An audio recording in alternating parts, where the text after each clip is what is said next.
Bonjour, bienvenue dans cette nouvelle vidéo de Florilège de lecture. Je suis Marinella, je suis ravie de vous voir aujourd'hui pour cette nouvelle vidéo et nous allons parler, comme vous l'avez vu dans le titre de la miniature, du très grand Stephen King. Je me suis dit que c'était une vidéo de saison, compte tenu qu'on avait démarré le Black November Challenge, et je me suis dit pourquoi pas leur faire une vidéo pour découvrir le King. Alors, vous êtes prêts? On y va? Installez-vous bien, prenez un thé, un matcha, un café, petite collation, et puis on va démarrer. Alors, ma vidéo parle de comment découvrir Stephen King. Après, c'est juste ma vision à moi des choses. Si vous voulez faire autrement, libre à vous, il n'y a pas de souci, c'est pas directif comme vidéo. Alors, le King, en général, il a une réputation de maître de l'horreur, de maître du suspense.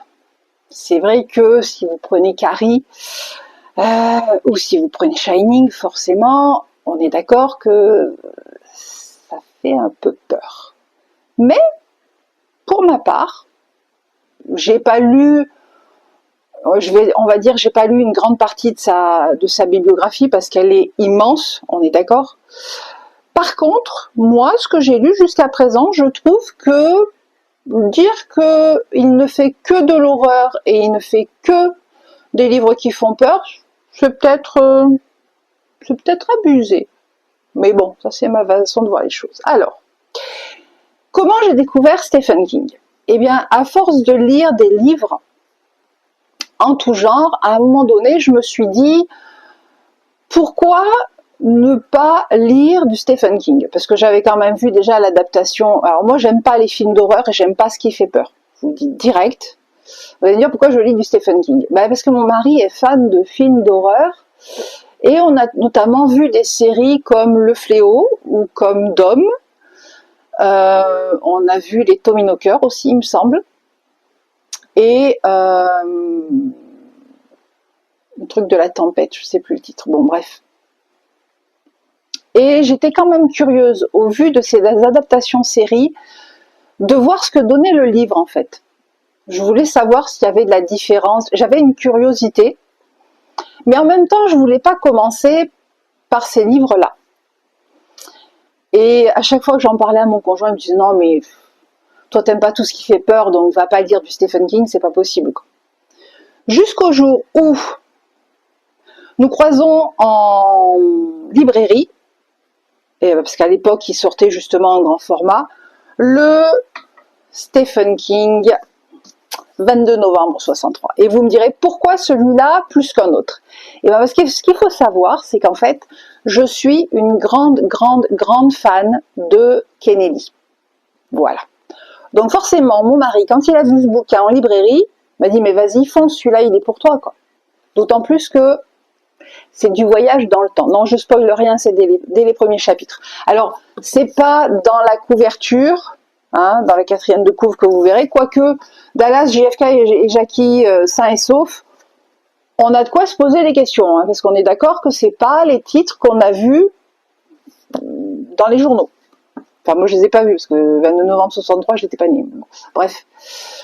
Alors, ce beau bébé qui fait quand même dans les 940 pages, ouais, 936 pages en grand format. Autant vous dire qu'en poche, c'est une belle bricasse. Mon mari me l'a offert à sa sortie, donc en 2012-2013 déjà. Et je l'ai dégommé. Je l'ai dégommé en quoi, même pas une semaine, je crois. Parce que, alors, ça fait pas peur, il y a du voyage dans le temps, c'est dans les années 60, moi je kiffe. Et je me suis régalée, franchement. Après, j'ai eu la curiosité d'aller voir l'adaptation série, parce qu'il y a eu une adaptation série avec James Franco dans le rôle du personnage principal. Franchement, pour une fois, à mon humble avis, pour une fois, c'est une très bonne adaptation du roman. Ouais, donc je pense que vous pouvez aller la voir. Donc si vous voulez commencer par quelque chose qui fait pas du tout peur, il n'y a pas de gore, il n'y a pas d'horreur, je pense que le 22... Alors l'inconvénient du 22 novembre 63, c'est qu'il est long. Mais bon, en même temps, avec Stephen King, à part commencer par une grosse bricasse, je vois pas Voilà. Si, il y a des petits bouquins comme Carrie qui sont tout premiers, mais c'est pas la même ambiance, quoi. Si vous voulez commencer par quelque chose qui fait pas peur, je vous dirais pas d'aller lire Carrie. Moi, je l'ai pas lu. J'ai toujours pas lu. J'ai vu les adaptations cinéma, mais je l'ai encore pas lu. Et j'avoue, j'hésite. Voilà. Shining, c'est pareil. C'est pas une grosse bricasse. Je l'ai commencé. Voilà. Je l'ai même là. Mais, hop là. Oui, parce que ma pile à lire est un peu importante, normalement, c'est Stephen King. Voilà. Je l'ai, Shining, hein. Mais voyez où est mon marque-page? J'ai à peine commencé, j'ai dit non. Voilà. Donc, ouais, c'est un petit bébé de 560 pages. Donc, Shining, si vous le commencez. Mais bon, Shining, c'est l'ambiance, quoi. Voilà, voilà. Alors, par quoi commencer pour être pas trop intimidé par du Stephen King? Honnêtement, je dirais, si vous êtes un fan de thriller ou de policier, il y a une saga qui est faite pour vous de Stephen King, c'est la saga de Monsieur Mercedes. Elle est en 4 volumes, enfin, c'est une trilogie et puis ils en ont rajouté un 4e. La trilogie se suffit déjà à elle-même. Moi, je l'ai lu et j'ai adoré. C'est un des premiers que j'ai lu aussi, d'ailleurs. Alors, il va être où? J'ai essayé de ranger à peu près ma pile, mais c'est pas ça. Hop là, voilà. La saga de Monsieur Mercedes. Donc on a Monsieur Mercedes, on a Carnet Noir qui est le tome 2 et on a Fin de ronde qui est le tome 3. C'est une enquête policière, tout simplement. Je vous en dirai pas plus parce que je veux pas vous spoiler la saga. C'est avec Hodges et Holly. Je vous dis pas qui ils sont, je vous dis pas ce qu'ils font, mais franchement, c'est top, quoi. Moi, j'ai adoré. J'ai lu les 3. Bon, après, c'est pareil, hein, chaque volume est une briquette de 600 et quelques pages, quoi. Donc, lire du Stephen King, si on veut pas lire une grosse bricasse, ça peut se faire, mais alors il faut pas avoir peur de lire des trucs qui font peur, parce que il faut commencer à ce moment-là par Carrie ou par Shining. Après, j'ai envie de dire, mon conseil principal, si vous voulez commencer du Stephen King, c'est commencer par ce que vous avez envie. Écoutez-vous, suivez votre instinct. Je crois que des fois, c'est le mieux qu'on a à faire.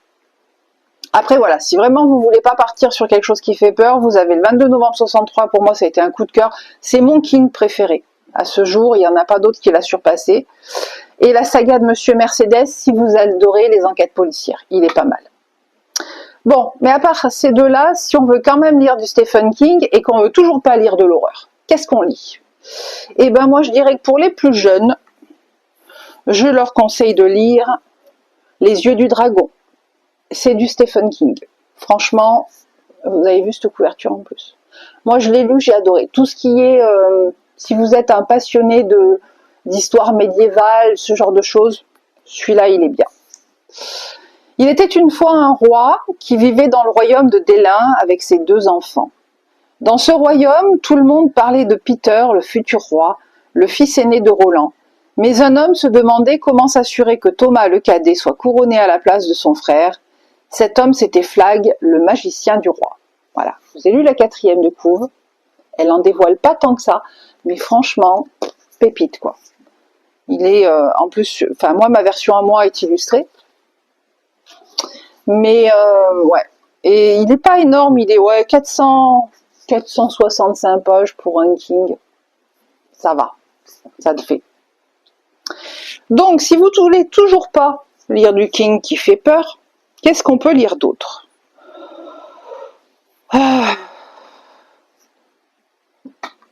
Alors, Salem, je ne vous le conseillerais pas spécialement parce qu'à ce jour je ne l'ai pas lu, c'est ma lecture du Black November. Mais on s'y est en courant très prochainement, hein, puisque de toute façon, moi je compte le lire au mois de novembre. Pareil, petite bricasse de 800 et quelques pages. Ah oui, il y en a un que je vous conseille de lire, qui ne fait pas peur, et qui est une belle pépite. C'est La Ligne verte. Je pense que tout le monde connaît l'adaptation au cinéma avec Tom Hanks. Oh, franchement, mais allez-y, foncez, quoi. Ce bouquin.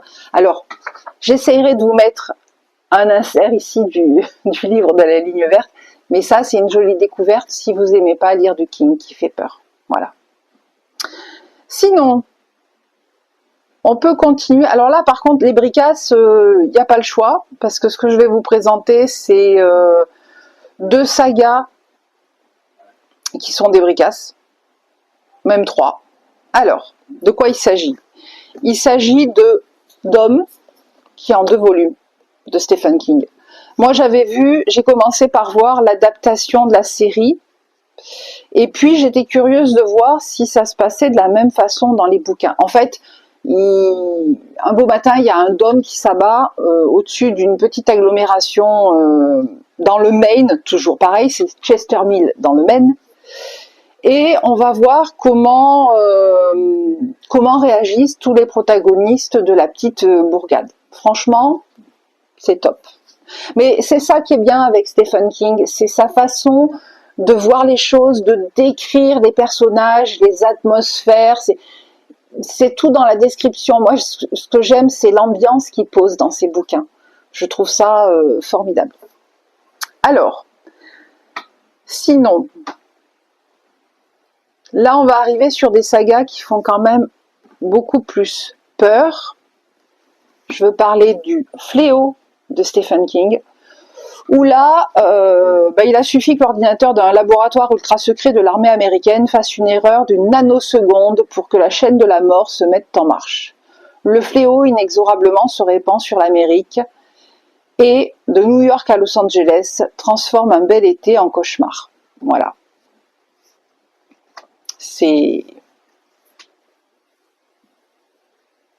Alors là, c'était une longue série. C'est vrai que avec Stephen King, le reproche principal qui lui est fait, bon, c'est pas un reproche à part le fait d'être le maître de l'horreur et du gore, c'est pas le souci. Non, ce qu'il y a, c'est qu'on lui reproche d'avoir des fins qui sont mal abouties. Honnêtement, moi, c'est pas ce que je cherche chez Stephen King. Moi, ce que j'aime chez Stephen King, c'est l'ambiance qu'il va poser. Après, la fin, si elle est trop ouverte ou si elle est trop précipitée, je veux dire, quand vous avez lu 2 pavasses comme ça, je prends l'exemple de ça, justement, parce que c'est quand même des belles bricasses de 800 pages, et l'autre, il fait quoi? Il fait, ouais, 630. Donc 800 et 600, on est quand même sur 1400, 1500 pages. Quand vous avez lu un bouquin de 1500 pages, vous avez un peu envie d'arriver à la fin, et je pense que lui, quand il a écrit, c'était pareil. Alors, ça, parlons-en. Je l'ai lu, j'ai préféré le tome 1 au tome 2. Parce que honnêtement, j'ai préféré l'ambiance où il pose le décor de ses personnages, il pose les relations d'amitié, la description des gamins, leurs jeunes années, c'était cool. Franchement, j'ai adoré. Le tome 2, j'ai eu un peu plus de mal à le lire. Alors, c'est pas une question de page, hein, parce que le tome 1, il fait 850 pages et le tome 2, il fait 600 et quelques. Mais moi, j'ai préféré le 1. Voilà, honnêtement. Après, quand vous avez commencé à lire du King, ça dépend ce qui vous plaît dans sa façon d'écrire et ce que vous aimez dans son univers. Alors, pour tous ceux qui veulent découvrir du Stephen King, il y a une saga de King que je ne vous conseille pas. C'est la saga de la Tour Sombre. Alors vous allez me dire pourquoi, parce qu'en plus, je crois que de mémoire, les volumes sont petits, enfin, notamment les premiers, mais c'est une longue saga de 8 volumes, et le truc c'est que, alors même moi je ne l'ai pas lu, hein, j'ai commencé le tome 1, j'ai vu l'adaptation au cinéma là sur le Pistolero, mais pas plus, et je vous la conseille pas parce que tout ce que j'ai lu en termes de critiques et d'avis, c'est qu'en fait, dans cette saga, King aurait rassemblé divers éléments de différentes œuvres qu'il a déjà écrites. Donc je pense que pour lire La Tour Sombre, il faut déjà connaître l'univers de King et être à l'aise dans son univers, connaître plein de choses. C'est plus agréable si vous découvrez une saga en ayant les références que si vous manque la moitié des références. Ça a moins de charme, quoi. Voilà, ça c'est les principaux King que j'ai lus. Liste non exhaustive, parce que j'ai aussi lu Revival.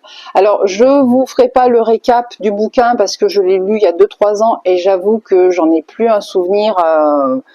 Il y a un peu du surréaliste dans le sens où je crois que le protagoniste a été foudroyé et du coup, ça lui a donné certains pouvoirs. Voilà.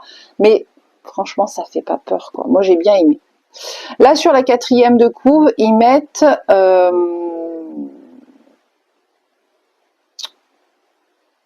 roman électrique sur ce qui cache de l'autre côté du miroir, hommage à Edgar Allan Poe, voilà, Nathaniel Hawthorne et Lovecraft, un King d'anthologie. Franchement, moi j'ai aimé.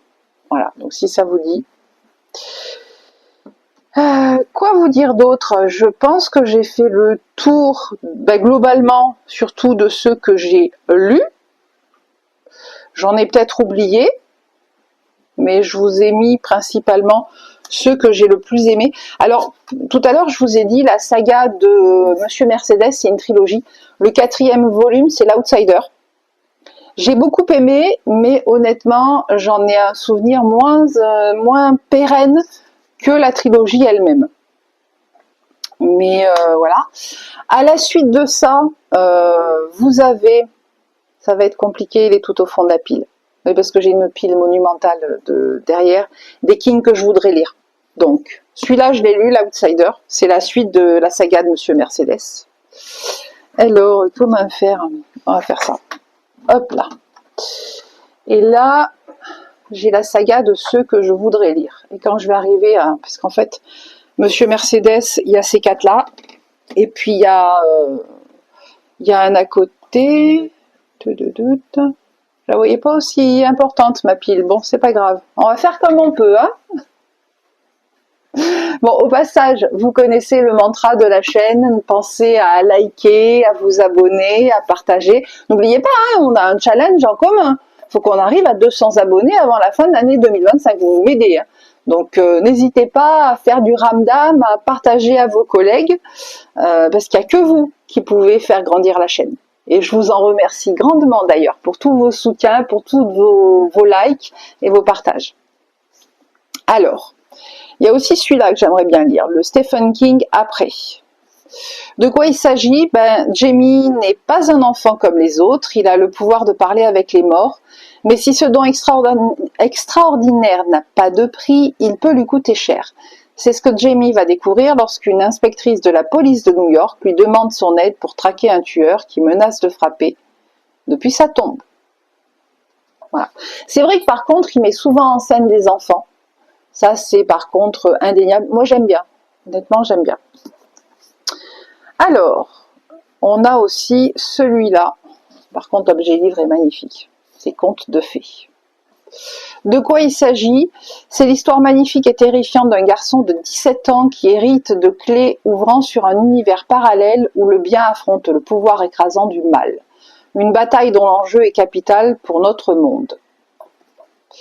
J'ai pas entendu plus d'avis que ça, je sais pas plus, il fait 728 pages, pareil, c'est une belle bricasse. J'ai même le ticket de caisse d'ailleurs dans mon bouquin pour vous dire. Je l'ai acheté le 26 avril 2023. Toujours pas lu, mais forte envie de le sortir de ma palle. Pourquoi pas pour 2026. Alors, dans le même genre, on a l'Institut, toujours de King. Au cœur de la nuit à Minneapolis, des intrus pénètrent dans la maison de Luke Ellis, jeune surdoué de 12 ans, tue ses parents et le kidnappe. Moi, je ne lis pas les 4e de couve entières, hein, vous le savez, je ne veux pas me spoiler. Sinon, on a le Billy Summers aussi, que j'ai eu pour un Noël. Voilà, cadeau de mon mari pour Noël. Je vous fais pas le récap, hein, parce que celui-là, on en a entendu parler sur les réseaux, en long, en large et en travers. Et alors, celui-là, c'en est un que je me suis acheté quand il est sorti, parce que la 4e de couve, et puis surtout les premiers chapitres que j'avais lus sur la FNAC, m'avaient donné une envie de malade de le lire. Sleeping Beauty. Alors, c'est un livre à 4 mains, puisqu'il l'a ouvert, il a écrit avec son fils, Owen King. Je vous lis la 4e de couve. Un phénomène inexplicable s'empare des femmes à travers la planète.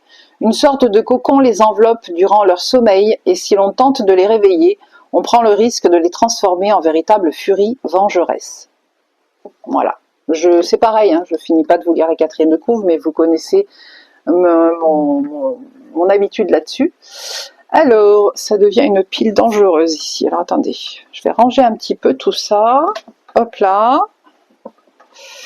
C'est compliqué, hein. Pourtant, j'ai pris des précautions, mais ça suffit pas. Alors, dans la même veine et dans le même style que Sleeping Beauty, on a le bazar des mauvais rêves. Alors celui-là, je l'ai acheté purement pour la couverture parce que je la trouvais trop belle. Parce que si je ne m'abuse, il me semble que c'est un recueil de nouvelles, celui-là. Ouais, j'ai écrit ces nouvelles rien que pour vous. Mais attention, les meilleurs ont des dents. Voilà. C'est un recueil de nouvelles et c'est vrai que moi et les nouvelles, on a un passif pas cool, donc voilà. Mais bon, il est dans ma pile, donc un jour il sortira sans aucun souci. Alors, on a Dr. Sleep de Stephen King. Alors celui-là, je ne l'ai pas sorti parce qu'en fait c'est la suite de Shining. Mais le jour où je me décide à recommencer Shining et à le finir, je sais que j'ai la suite dans ma pile à lire, sans aucun problème. Et enfin, celui dont je voulais vous parler, parce que c'est la suite de la saga Monsieur... Enfin, c'est la suite. Non, c'est pas directement la suite.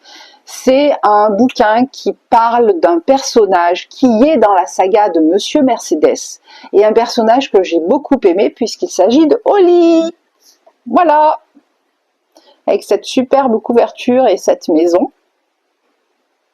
D'ailleurs, je suis en train de voir qu'il y a du jaune comme dans la couverture du Chatham qui va sortir cette semaine. Êtes-vous prêt à franchir la porte du 93 Ridge Road? Il n'y a aucun... après, c'est des critiques de... Il n'y a aucun élément surnaturel, juste du mal pur, non distillé. Ça, c'est le New York Magazine qui le dit. King excelle, cette histoire est sombre, mystérieuse et profondément troublante. C'est le roman que Holly mérite. Holly est l'ange... Ça, c'était Booklist. Holly est l'ange imparfait parmi tous ces démons, un thriller terrifiant, USA Today. Alors, moi j'ai vu passer beaucoup de critiques sur ce bouquin, disant que, hélas, le King avait trop collé à l'actualité de l'année 2020. Vous savez ce qui s'est passé, hein, on a tous été chez nous pendant quelques mois pour une certaine raison. Et donc, beaucoup de lecteurs ont été embêtés par ce problème de santé qui est relaté qui est très présent dans ce roman. Honnêtement, moi, je m'en fous. Enfin, je m'en fous que ça soit trop présent. Je vais aller lire ce roman pour Holly. Voilà. Et vu que j'adore le personnage, je pense que le contexte autour, c'est un contexte comme un autre, quoi. Donc je verrai bien. Je vous tiens au courant parce que celui-là, c'est pareil. J'ai très envie de le lire. D'autant plus que on m'a donné envie de le lire en me disant vas-y, si tu as aimé la saga de Monsieur Mercedes, tu peux y aller, tu vas aimer.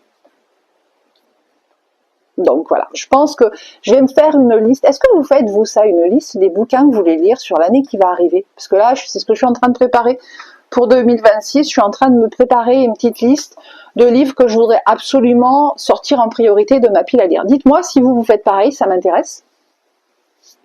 Et puis voilà, on est arrivé au bout de ces recommandations de Stephen King. Alors, est-ce que vous avez des recommandations Stephen King? Est-ce que vous avez commencé par des romans particuliers qui vous ont plus plu que d'autres? J'attends vos avis en commentaire. Je serais curieuse de justement savoir ce que vous avez aimé du King, ou peut-être moins aimé. Peut-être qu'il y a des livres que je vous ai présentés là qui vous chagrinent. Échangez, dites-moi en commentaire, j'attends vos avis. Que vous dire de plus? Eh bien, vous retrouverez tous les liens affiliés en barre de description, comme d'habitude.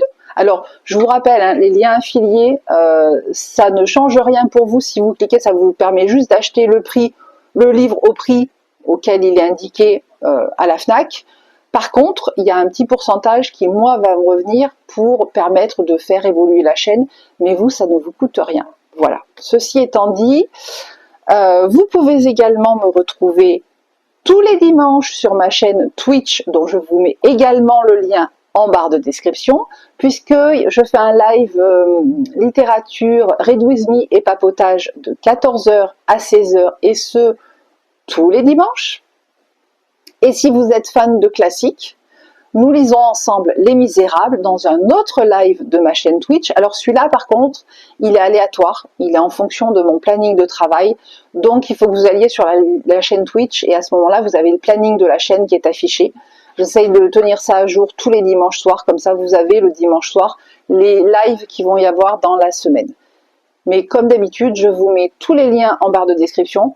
N'hésitez pas à aller me suivre sur ma chaîne Twitch, parce que pareil, comme pour YouTube, j'ai besoin de vous là-bas, j'ai besoin de vous ici, j'ai besoin de vous tout court. Aidez-moi, ce sera un grand plaisir. Je vous en remercie infiniment.